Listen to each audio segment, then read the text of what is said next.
Well, good afternoon, everyone. Welcome to our Pennsylvania Hemp Summit panel on securing capital. My name is Ryan Unger. I'll be moderating today's session. We believe that many of you have been participating throughout the day, but for general housekeeping, again, please remain muted during this session. Each individual is going to present, and then we will have time for questions, excuse me, at the end. You can submit your questions either privately to me through the chat or generally through the chat. I will go through. You can either identify the individual you'd like wanted, or as we discussed in a lot of our prep calls, I'll try to quarterback and get them out there to the appropriate individual. And again, our goal today is to try to highlight certainly the experience of an entrepreneur like Bruce in securing capital and through his process and becoming a leader in this industry. We also have certainly the lending side as well through Larry Snow in his bank and financial institution, Customers Bank. Then Scott Johnson's going to talk really about that early stage angel investing in those, the perception of that opportunity for capital for this industry and some of the available options out there, but also the experiences that could be had. And we're going to begin with Bruce, but before I do that, I'll talk a little bit about who we are. Excuse me.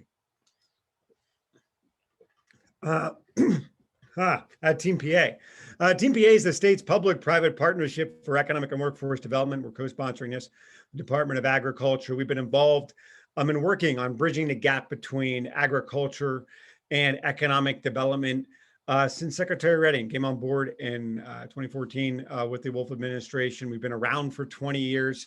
And until that time, had not had a large role in agriculture, economic development in our portfolio. We now are happy that we have a big part of our work contains agricultural economic development. I have a personal connection with a family heritage in agriculture. And certainly as we look throughout the state, we recognize how it is a critical economic engine. And I used to joke we need to break down the silos, but that's certainly not one of the metaphors we want to use when we're dealing and talking to the agricultural community. But we want to make sure that we can bring the public and private sector leaders together and also make that what should be a natural connection between the economic and workforce development stakeholder communities and you who are leading the charge in agriculture. And to that end, we set about with ag leaders and our agriculture advisory board on what should we do with limited resources of capital and time to try to begin to move the needle in agriculture and the agricultural economy in Pennsylvania. We took a lot of time and spent certainly on a potential threat and weakness in terms of the challenges of our dairy industry. And Kelly of our team has been a leader in working on that. But also in the recent years, the opportunity that hemp provides certainly was something that we want to be a leader in Pennsylvania on and to serve as a convener and to bring people together to talk about some of the policy challenges, but also the opportunities therein. And we appreciate you taking the time out of your busy schedules to sit in front of your computer and participate in our virtual summit today. I'll stop talking now and turn it over to the experts. And first up, we have Bruce Linton. You can see his bio on your Hemp Summit website. He is the founder and former chairman, CEO, and co-CEO of Canopy Growth Corporation. And he's got a short video that we will show, and then the floor will be Bruce's. So I'll turn it over to the video and to Bruce.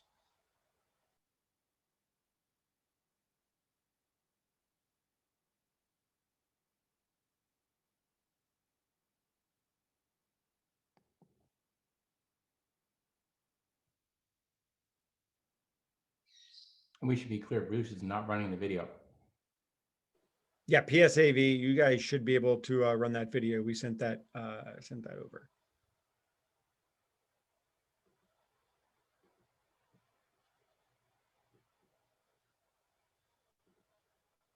It might be equally exciting to watch at the end of my presentation. Why don't we do that? This is Taylor. I didn't receive a video, so I'm gonna have to run and check into that real quick. I'll be as quick as I can about it, but Go I for didn't it. get one from my people here, so sorry about that. Okay, it's in the script then, Taylor. So check it out, and we'll turn it over. Bruce can either act it out himself and improvise, or we'll get to it at the end of the presentation. So Bruce, we'll turn it over to you. Sure. So the video, which I hope we'll get to see, has actually been created by an entity called Collective Growth Corporation. And the reason I think it should be interesting to this audience is it's trying to make us all think maybe a little bit global, a little bit big about hemp. And the reason we're doing that is Collective Growth is a very funny kind of company. It's listed on the NASDAQ exchange, and it's what's called a special purpose acquisition company. So what that means is I did a number of presentations over a 2 or 3 day period with Jeff Whaling, who many may know. And at the end of it, we were offered about $240 or $245 million of investment. And the reason it's an odd sort of company is that we didn't take the 245, we took 150 million and we put it in the bank. And that's what you have to do with a special purpose acquisition company, because then you go and try and find the things that you will acquire that you can bring back to the people who gave you the money and say, isn't this clever? Won't it be terrific if we buy all these things and put them together and form a very interesting company? And the reason I want to do that is I'm reasonably lazy. And so when you're reasonably lazy, what you don't try to do is invent something extraordinarily new. What you try to do is think about, how do I change the game so that someone else's cash flows, another business, becomes ours? And the way you do that is you bring them something that's better and cheaper. And so in the context of that, better and cheaper to me struck me that hemp would win hands down across more than 100 categories of industrial. And we made 2 portfolios. One was called Food to Pharma, and the other was disrupting industrials. And so we were equally interested in how we made a better fender for a car as we were better food for the table. And with that perspective and that cash, Collective Growth set off, and we've looked at over 100 companies. And I will tell you, the challenge of the sector is when I do a transaction in that structure, I need to spend 80% of the 150 on the first transaction. Now, the first transaction could be 2 or 3 things put together. But if you said, I want to go out, and I'm not all that excited about CBD, don't get me wrong, if you love CBD, that's terrific. But when I say I'm not that excited, I think there may be more promotional activity than there is necessarily science and efficacy that's been brought forward. So I do think it actually has a therapeutic benefit, but probably at a dosage we don't usually see in the product presented. And so I was really thinking about not CBD. And so to think about doing a transaction that uses 80% of $150 million as your first transaction, that quickly gets to a fairly short list of what you can buy, and you have to buy 4 or 5 things. And so the single thing I see as a challenge in the sector, which is also an opportunity, is that there is no scale in the position between the field and the factory.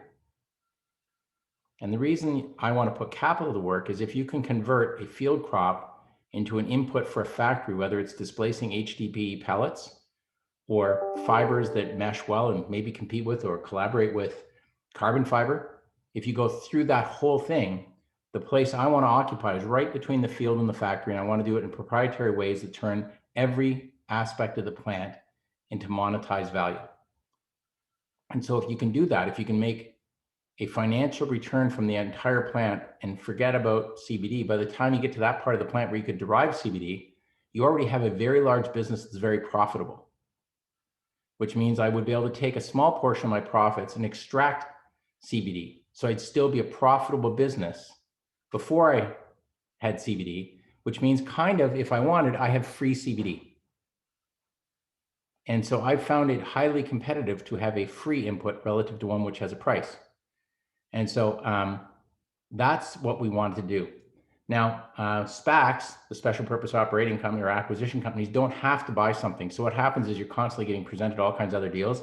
And so I'm on a mission to build that, whether I build that with this version of the SPAC or something else in the future, where I wish to get to and what I enjoyed most out of building Canopy. So Canopy was a company that I started about 7 years ago, and its pinnacle was worth about 19 or 20 billion, not million, billion, traded on the New York Stock Exchange.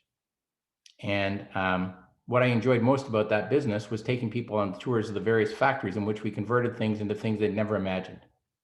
One could argue that because the first building I bought to do that was a former Hershey chocolate factory, I probably had a little bit of a Willy Wonka syndrome. However, that gave me true joy. And so what I wish to do is to create those facilities that I described in 3 locations in the US, optimally located between the field and the factory. And so, well, I don't believe there's any shortage of capital. Capital will rush to good ideas. We had 240, almost 245 million after 2.5 days. The problem is thinking about whose revenue stream we want to take with hemp as its better option, better for the environment, better for onshoring supply chains.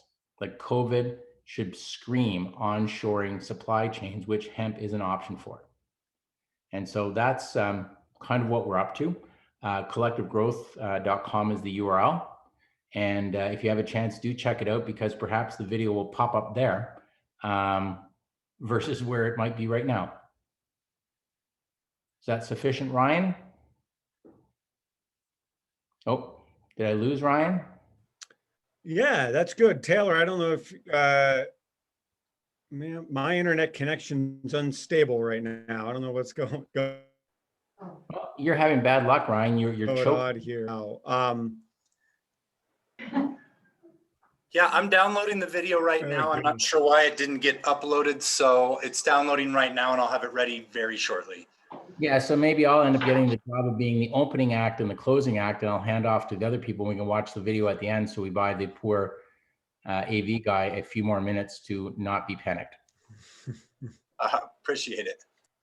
No problem. Thanks, Bruce, and appreciate that. And again, if you've got questions, you can either chat them to me again privately or drop them in the group chat, and we appreciate Bruce's kickoff there, and obviously showing that there is opportunity and success and potential for capital, certainly in the industry. We're going to turn it now over to Scott Johnson.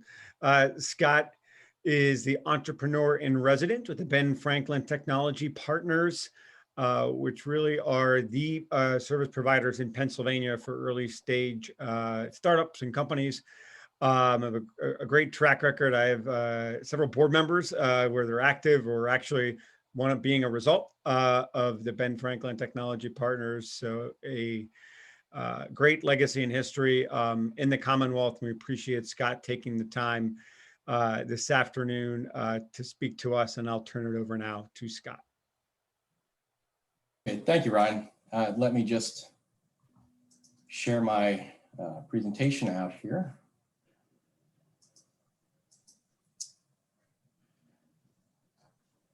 Okay, so I do appreciate the opportunity to introduce everyone that isn't familiar with Ben Franklin to Ben Franklin Technology Partners. I myself am an entrepreneur in residence with Ben Franklin. For my career prior to this, I've been an entrepreneur for myself. And I've started and exited a number of businesses in a number of different industries. But really, what about Ben Franklin? So we are a seed stage investor. So we invest very early, but we add additional value through consulting on the initiatives that we become involved in. We're an unusual investor because while we operate autonomously, we're predominantly funded by the Pennsylvania Department of Community Economic Development. This model was set up about 30 years ago for the purpose of economic development. So it makes us an impact investor, and we're most interested in successful businesses that grow good jobs right here in the Commonwealth. We also have an affinity for research institutions, and we've aligned ourselves with universities such as Penn State to help commercialize some of the work that's being done there. We're very motivated to see our portfolio companies succeed because in addition to the DCED funding, we depend on recycling all the returns from our opportunities into new business opportunities. Structurally, we're set up as really one of 4 sister organizations of Ben Franklin. So we've got counterparts in other portions of the state, in the Northeast, in Philadelphia, and in the Southwest.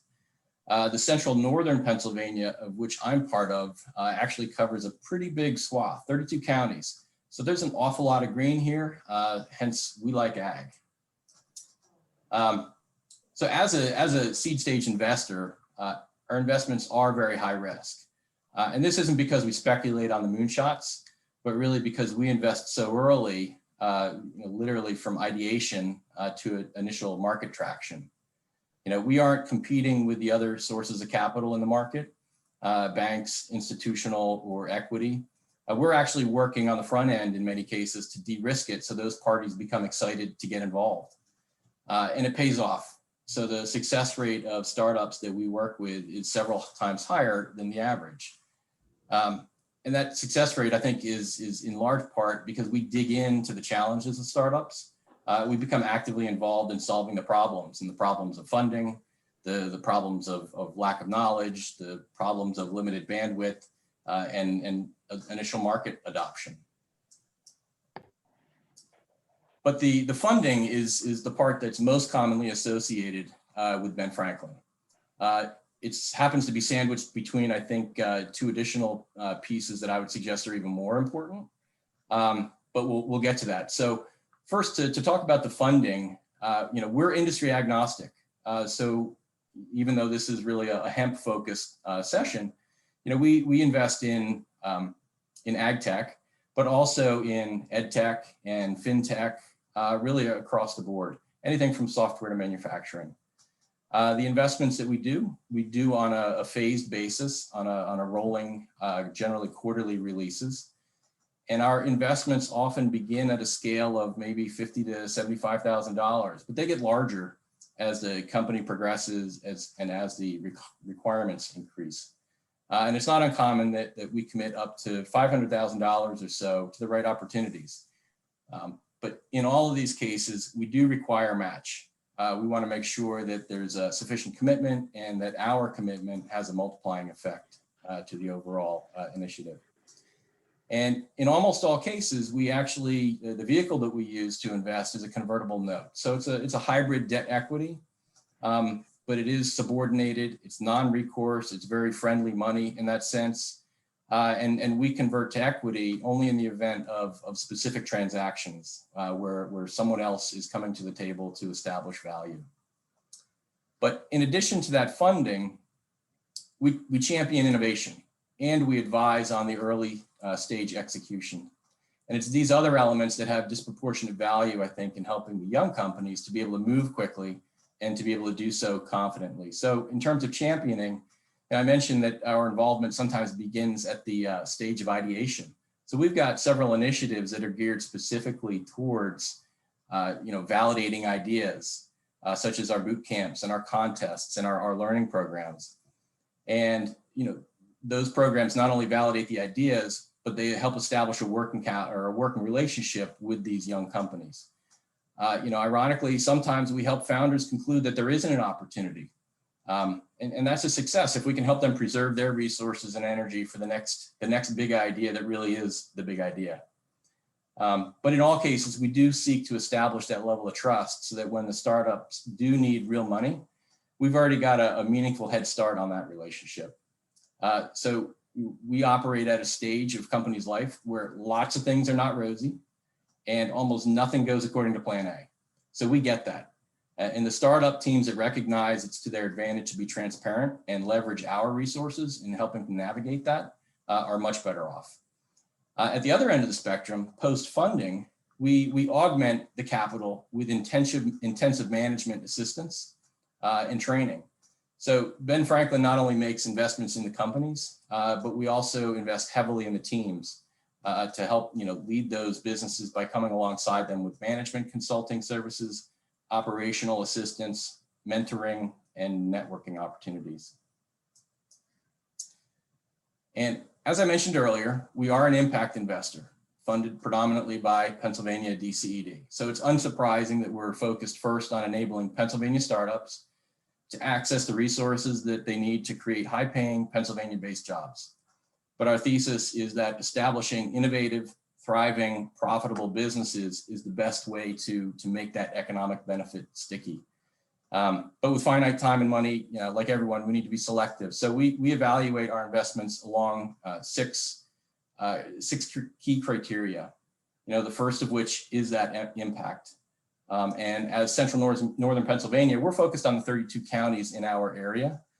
But we also evaluate using traditional criteria, such as the team, what is the expertise and the successes that they've had, the breadth of the management, and have you identified holes? The technology, is it protectable? Is it mature? The product, does it have a viable value proposition? Is there market interest? The market, how big is it? Can you access it easily? Is the go-to-market viable? And then does that all translate to financials? And just as an example, I don't have a hemp example to demonstrate kind of the type of businesses that we get involved with, but here's one instance of Phospholutions. So Phospholutions happens to be founded by an undergrad who perused the Penn State intellectual property and identified what started as a student project and turned into a post-graduation business. So it's an ag material science addressing the huge phosphorus pollution issue. So the red tides that you see in the Chesapeake in Florida, that's one of the byproducts of this phosphorus pollution. So they've got a technology that binds to the phosphorus, holds it in the ground in place before it runs off to cause a problem or gets locked up where it's not accessible to plants. So the impact is, you're able to use less phosphorus and you're creating higher yield in the crops. So this is an example where in relatively short order, our Ben Franklin investment sparked a 40x industry participation. And that's as of the current the A round that's hopefully going to close out here before the end of the year. So that's one example. Another at the other end of the kind of product category is Croptics. So this too is a Penn State technology, but this is an Internet of Things play. So they've got a camera technology that is using a spectroscopy to, much like a doctor will screen a patient for symptoms to say you've got this disease. Well, they're doing something similar by looking inside plant leaves to be able to identify conditions that suggest citrus greening, which is if anybody's familiar with the citrus crop in Florida, it's been absolutely decimated. There's no cure for this disease. They can help spot this at scale, in large acreage environments. It's the only way to really cost effectively do this. So that's just another example of the types of businesses that we get involved with.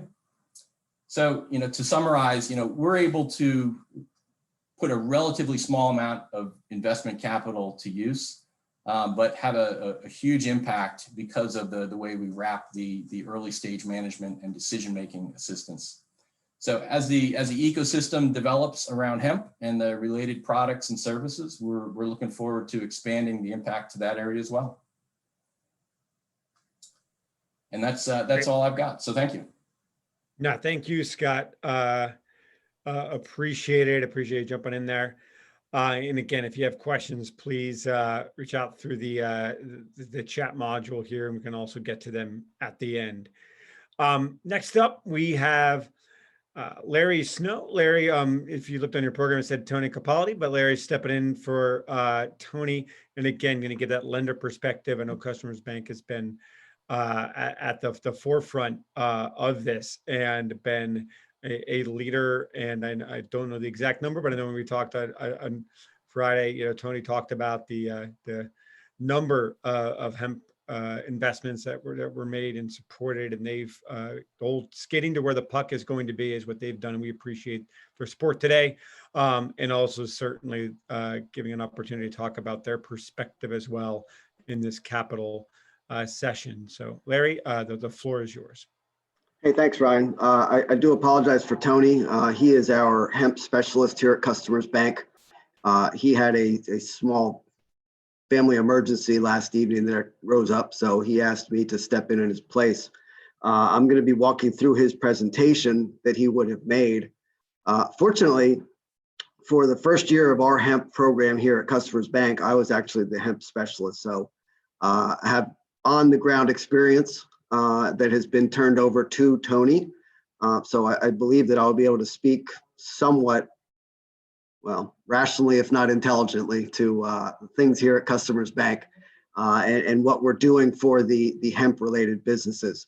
And right off the bat, before I share my presentation, I just want to make it clear that what we're talking about today is hemp-related banking. So we're not talking about necessarily CBD. Shouldn't say any bank, but almost any bank will bank a CBD retailer or CBD online business. Where our issues run into play is in the hemp side of the business. So we have a dedicated hemp-related business program here at Customers Bank that we use for anyone up through the eco cycle that touches the hemp plant itself.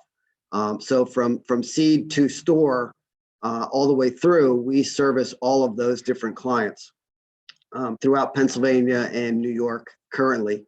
We're looking to expand that footprint into some other states, but for right now, we've been very successful, I believe, in penetrating the Pennsylvania market, somewhat less successful in the New York market, but certainly some big opportunities have come out of that market as well. So we're focused today on PA. Obviously, that is my home base. It's Tony's home base. And without holding things up, I'm going to go ahead and try to make this work. I'm hoping that everyone will be able to see my screen.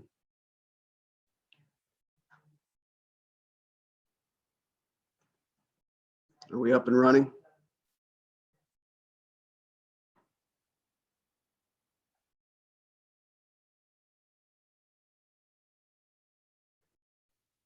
We're good?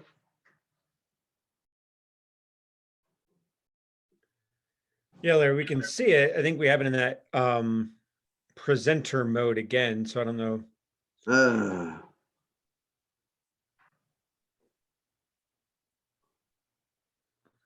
How's that? There you go. Looks great. Okay, great. Thank you. Sorry about that.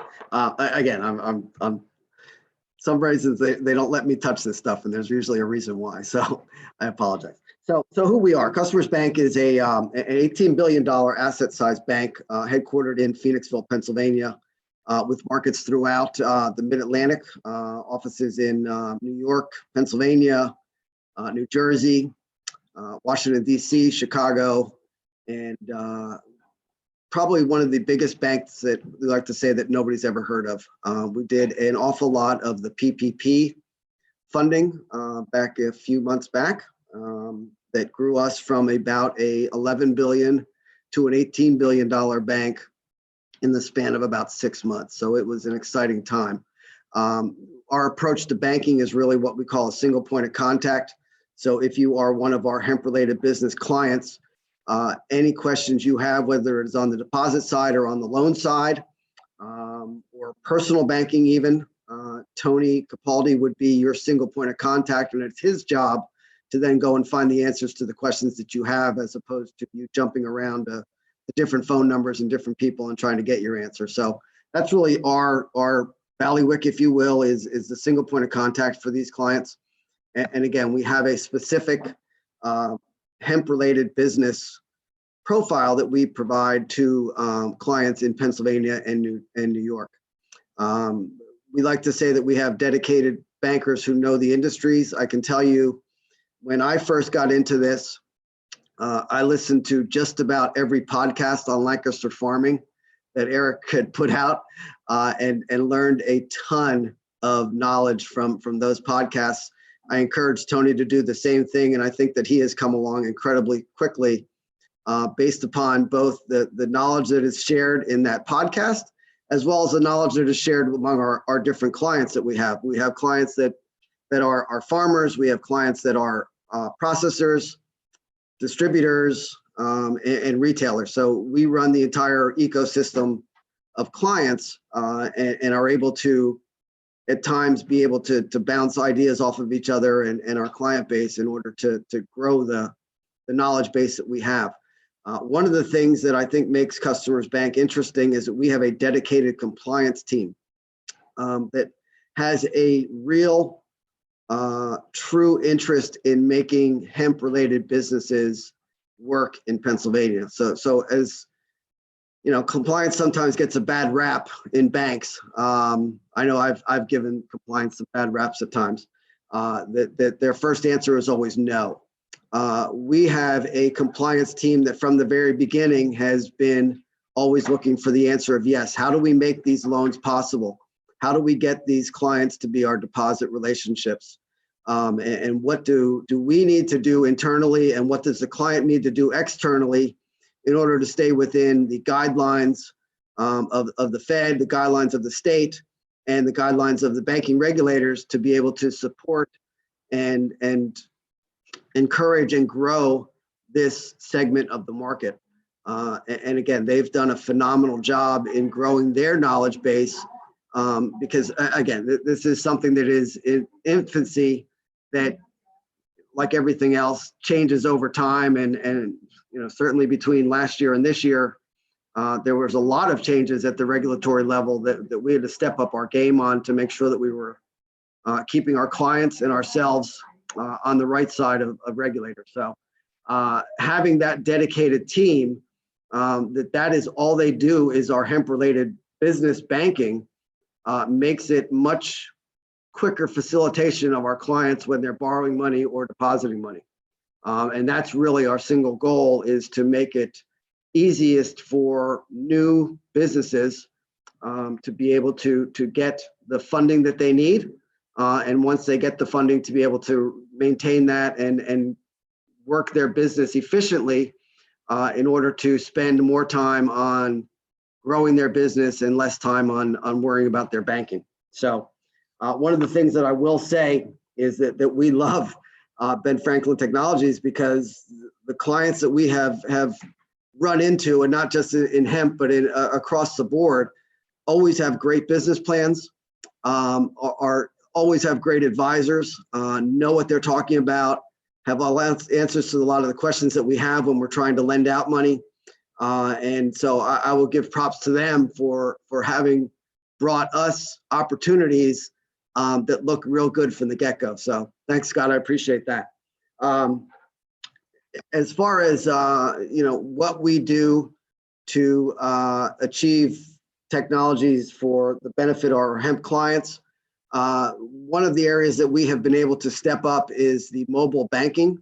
Up until last year, if you were to do any type of banking with Customers Bank or with a lot of different banks, quite honestly, it was all done at the desktop level. We've now been able to expand that out to the mobile level so that you can do a lot of your banking on your mobile phone, including depositing checks, which makes it an incredibly convenient way to do business. And again, it allows you to focus more on your business itself and less than on your banking relationship. We have lenders that work specifically with Tony and myself and compliance, who are dedicated to the hemp-related banking business sector. So again, those two individuals have spent a lot of time on Lancaster Farming. I keep giving them props because, boy, that guy's, Eric's awesome. They've spent a lot of time on there and picked up a lot of great knowledge that has enabled them to make the best presentations to our credit committee in order to get these loans approved. Because obviously there is the misconception or the misrepresentation of hemp that even we as a bank who specializes in hemp still run into issues with some of the sectors of our bank who don't get the segmentation that this is not marijuana, it's not medical marijuana, it is hemp, and we are staying within the regulations that are required of hemp to keep it legal. So. Those two individuals have spent an inordinate amount of time in learning about this business so that they can make the best presentations to get those loans approved, get the funding into the client's hands, whether it's for inventory or equipment or what have you, to make the best use of our resources to make the best effect on their clients or on their business. So I'm not going to go too far into the rest of the presentation, other than to say that, if you have questions, Tony's information, I believe, is out on the website. It's also here as well. I put my information out onto the the website for the Hemp Summit as well. So you can contact myself or Tony with any questions that you may have on the deposit side or on the lending side, specifically for Customers Bank. And now that's the commercial that I'm being paid to do. I will tell you that technology has made banking very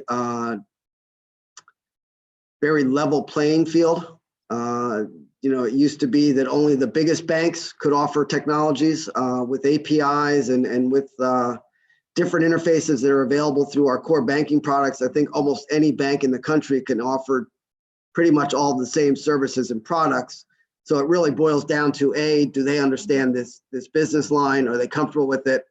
And B, what do they do to utilize their technology best for their clients? So that's where we're at in the banking industry. And I will turn it back over to Ryan. Great. Thanks, Larry. Great job pinch hitting, even though I know you were the father of hemp there at Customers Bank. So appreciate you coming in, and certainly all the best to Tony as well. It's like going home. There you go. Right. Well, welcome back. We do appreciate it. And Taylor, now I'll ask. We have Bruce's video, as Bruce said. We'll lead off and clean up here. Do we have the video up and ready to go? Yep, should be ready to go as long as everything's set. So I'm gonna go ahead and start that. Sounds great. Thanks.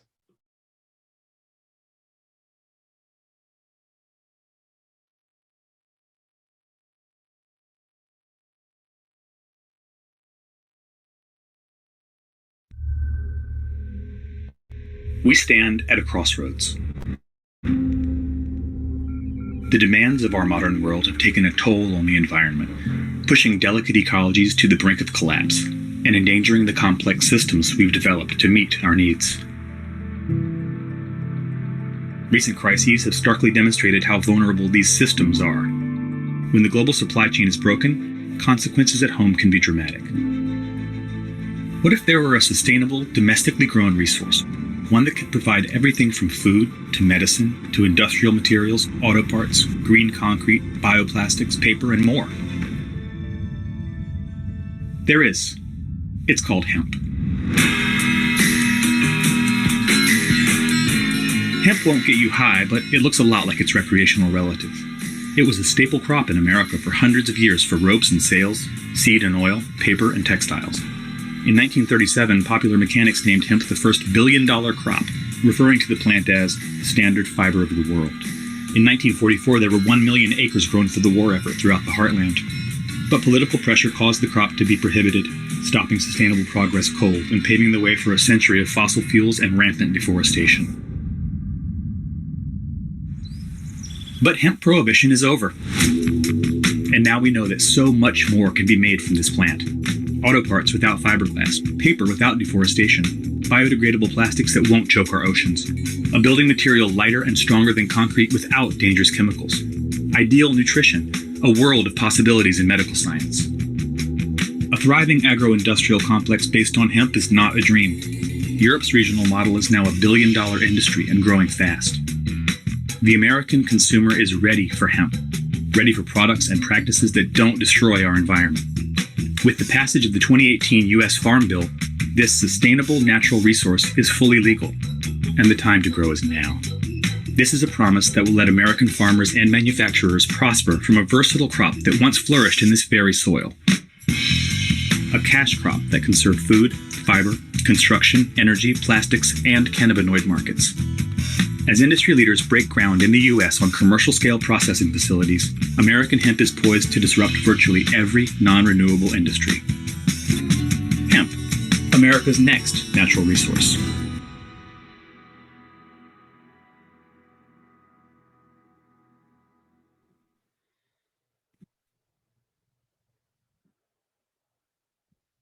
Thanks, Taylor, for getting that up, and certainly we really appreciate Bruce. That kind of kicked off the whole thing, kind of encapsulates everything. And I'll turn the floor back to you for any kind of additional color commentary or thoughts on that. Yeah, no, I don't think it's overstating anything. So, like, part of what you have to have is back to being lazy. Look at all the other lines of business that exist because it was prohibited. And so now there are so many immediately available opportunities that simply take that allocation of capital between the field and the factory. So that's what we're trying to do. I think everybody on this session is looking at it. And I'm sure that the other two gentlemen would agree that if you have a very clear path to that, there is no shortage of capital. Like, capital loves the idea of shortening supply chains, greening, and delivering farm jobs and US based production. Like, it's a very unopposable outcome if you get the product right. Great. Well, I appreciate that, Bruce. We appreciate Scott and Larry's presentations as well. I'd open the floor now in the chat to any questions. I don't see any as of yet. Well, now, Bruce, there was one comment there. If you could if you could try to capture that magic and repeat, maybe it broke up a little bit, your kind of somewhat closing thoughts before we get into the questions regarding the potential and impact for hemp here in Pennsylvania and the world. Yeah, no, and I also saw that Jeff Whaling's on. Hello, Jeff. Jeff's been a core part of sort of directing and being on the ground floor with Collective Growth. You know, to me, when I look at COVID and all the other factors that were captured in that video, I believe it's essentially we have an unopposable outcome if we focus on what products we displace and why they're better. And they, I think, will be better in every aspect, from environmental impact to potentially cost and return back. So a big part of the reason it's taking off in Europe is many of the products made this way can be returned out of the use cycle with a much lower burden on the environment.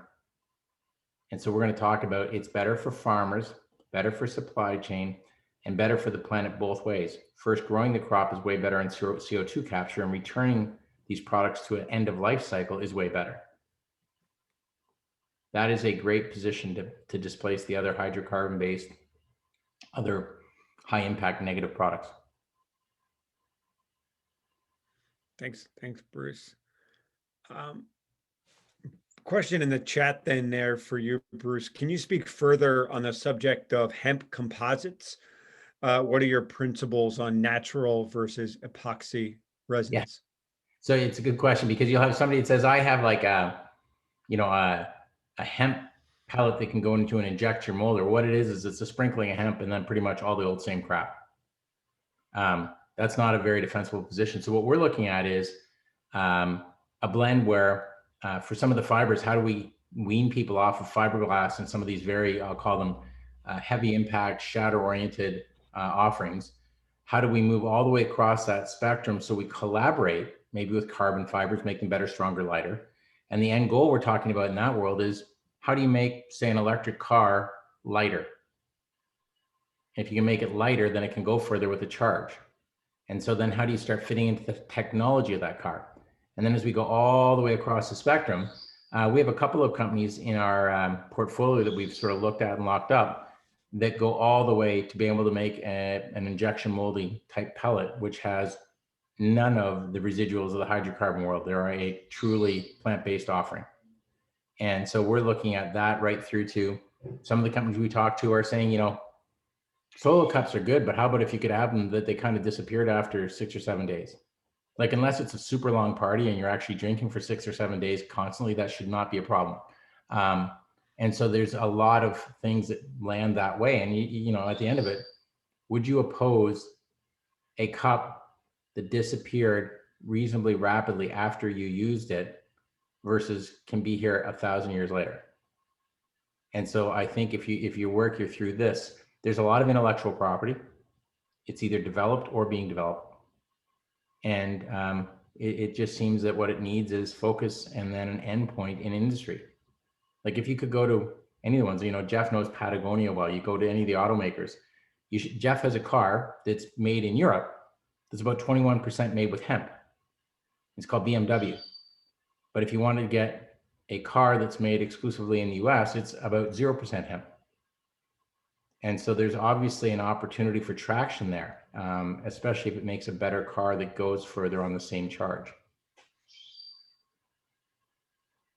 Thanks, Bruce, and thanks for the question. And chat still take additional questions. Scott, Bruce just mentioned, and I think it's a role that Ben Franklin plays, and there's opportunity and potential in PA, understanding the investments made on the research side as well, because that bridge between our ideation, as you mentioned before, in early stage investing. How can Pennsylvania accelerate that? How can we utilize the assets we have, and then work with you and your group and the other markets to get some kind of early stage investments to accelerate hemp in PA? Well, I think some of the limitations that still go with the research depends on where some of the projects are still being funded from, right? So because of the kind of hands off for some of the statuses, it can slow things down. But what's most exciting to us is that the shift to hemp, like Bruce was kind of describing, this is a fundamental material change in a whole range of different industries. But the change isn't just hemp, but if you think about it, all the other parts of the process and business model that touch that are also ripe for disruption because you're revisiting that whole, the whole way of doing business at that time. So it doesn't need to just be the hemp that's being grown or the harvesting equipment, but downstream, you've got all sorts of packaging differences, monitoring differences, scientific instrumentation to make sure you're making the right new product.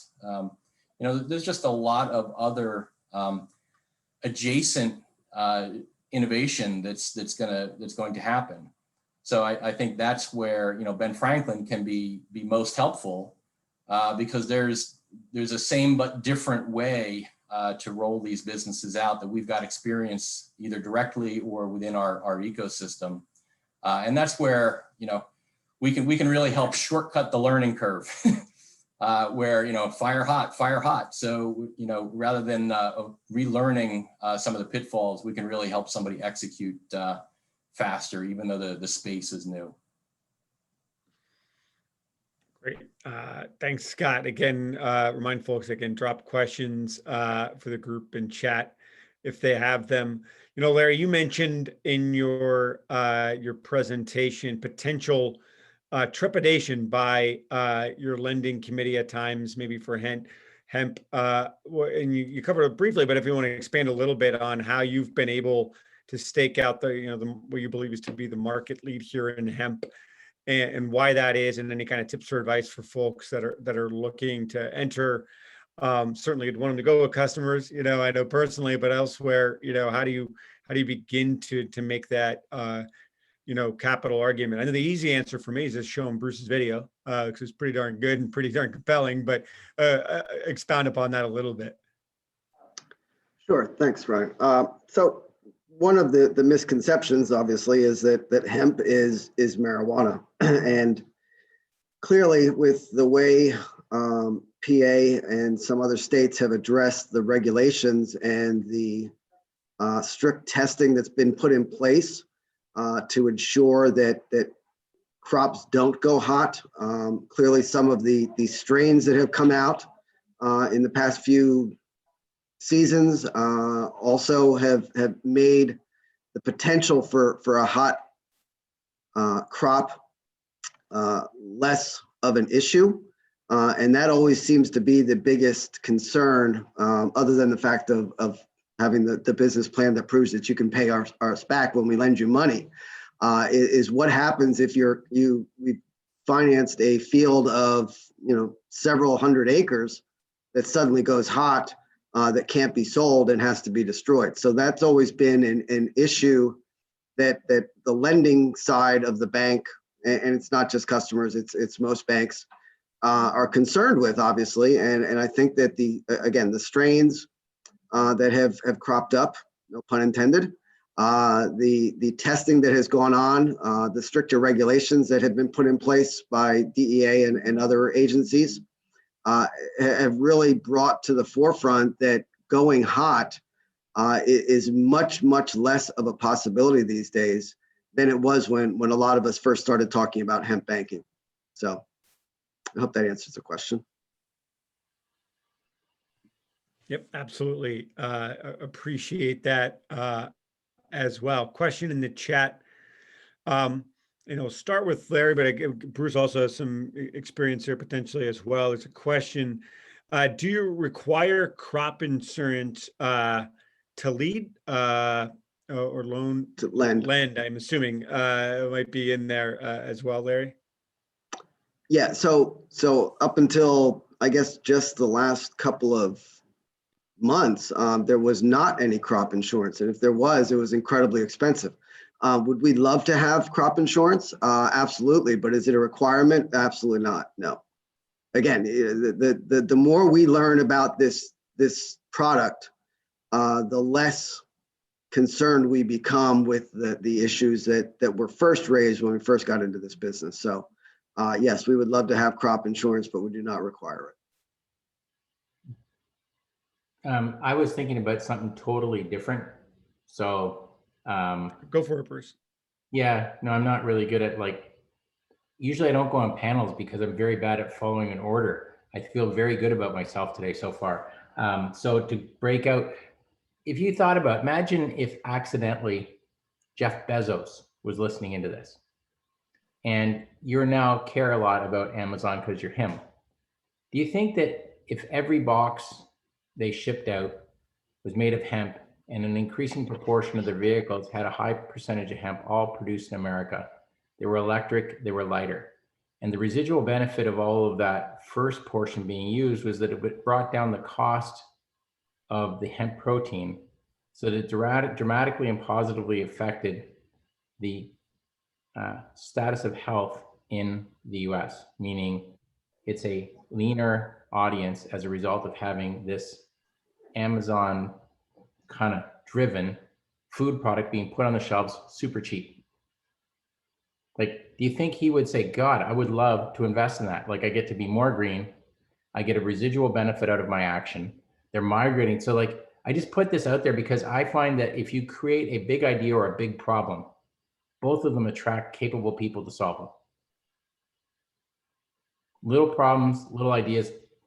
You're better if you're going to screw something up, make it a mega screw up. You will get some really good advisors.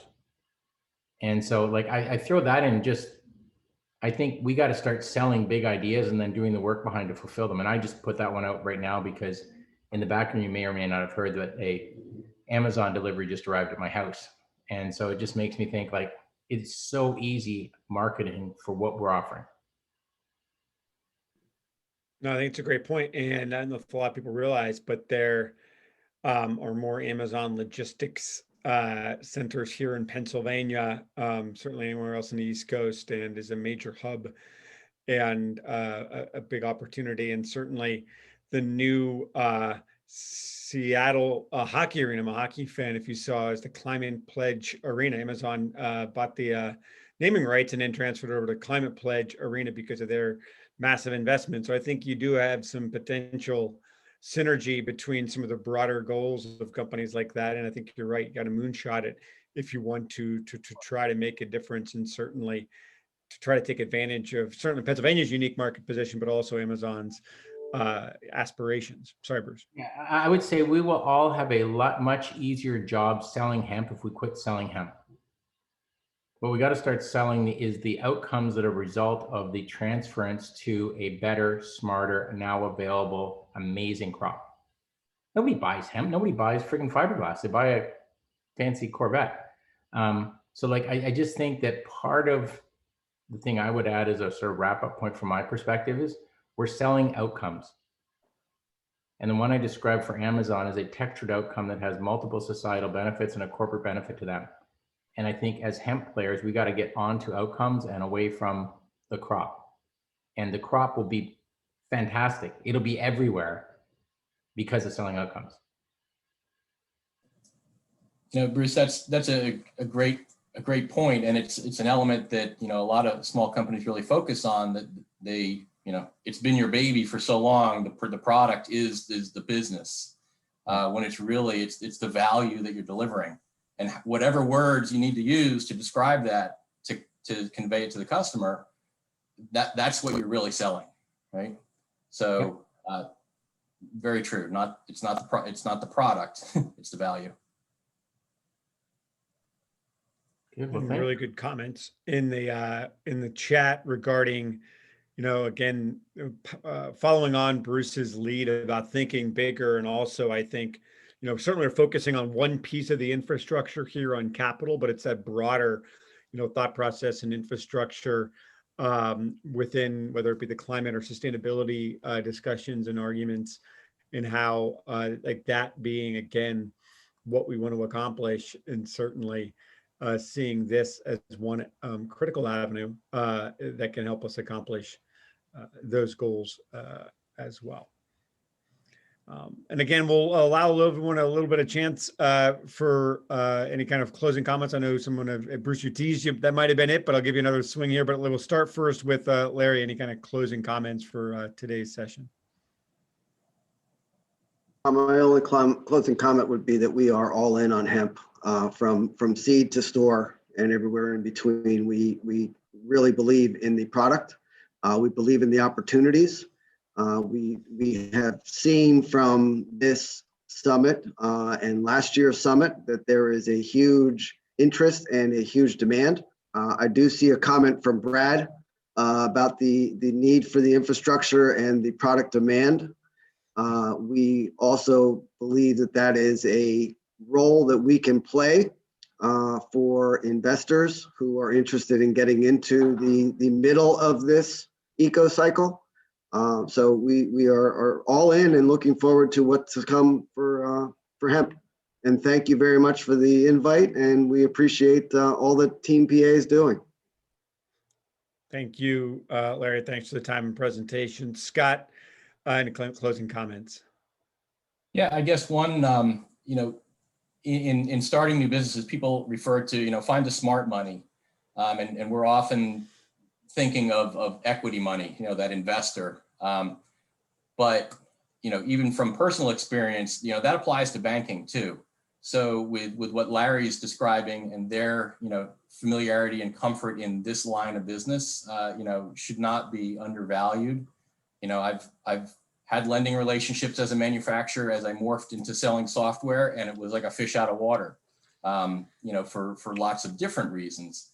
But look for those partners that are most familiar with what you're doing. So, but that's it.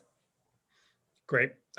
Thank you, Scott, and thanks for your time. And Bruce, we're giving you lead off, cleanup, and I don't know what's after cleanup. I haven't watched a baseball game in a while. So the number 9 hitter, I don't know. So the floor is yours.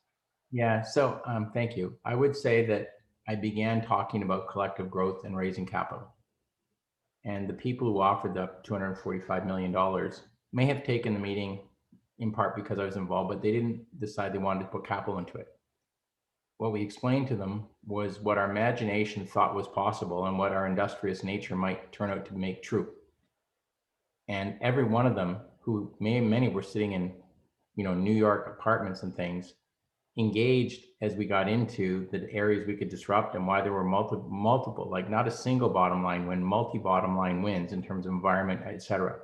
And so there's a huge market for imagination and thought around hemp, and then the industrious efforts to make it true. We did not have a single party who went, dumb idea, don't want any. So I give you guys encouragement. We appreciate that, Bruce. And again, I think that's the goal of events like today, to convene individuals together to think big. And that's one reason, I think we are involved in trying to bring people together, realizing it's going to take a lot of folks rowing in the right direction to fully capture the potential and opportunity for Pennsylvania. So again, appreciate your willingness to share your story, and certainly encourage everyone to connect with all 3 of our speakers, via the webpage and the networking opportunities presented there in. So I'd encourage you to, you don't necessarily need to unmute, but please give a round of applause for our speakers via emoji, thumbs up, whatever is best for you guys there. Appreciate, again, them taking time to share today. I'd like to take a quick moment, recognize our top level sponsors and partners for the event. Lancaster Farming, you heard a lot about them and their role. King's Agri-Seeds, Pennsylvania Agricultural Business Development Center, and Air Products. In the session surveys, please fill out the survey for this session. And again, as I mentioned, networking is a key feature of the summit. So please network virtually. Have some little bit extra time to go in there and fill out your profile and also connect with the speakers and others using the chat. And again, the platform is going to be open for 30 days to further connect and gather information and the presentations and videos and things of that nature. And again, we'll see everyone at 5 o'clock for the virtual happy hour. So again, thank you again, everybody, for your time, for your participation. And again, hopefully get to see everyone in person in short order, and potentially if regulations allow, in person in the spring as well. So again, thanks everyone. Have a great day, and we'll see you online maybe. Take care.